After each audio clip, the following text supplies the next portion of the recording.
Good morning mga idol. Biyahe ni Papa Dags. Andito tayo ngayon sa Barangay Pagyaman, Uson, Masbate.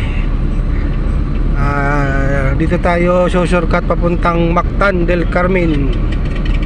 Andito tayo sa Kabukira. Yan mga idol, oh. Sa nakakaalam sang shortcutan na to, pwede kayo mag-comment kung alam nyo tong shortcutan dito sa Mactan, galing Pagyaman papuntang Mactan del Carmen.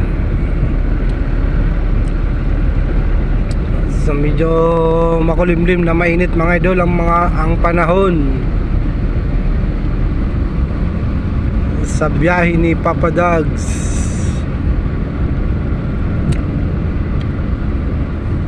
Baybayin lang natin itong mga idol papuntang Mactan.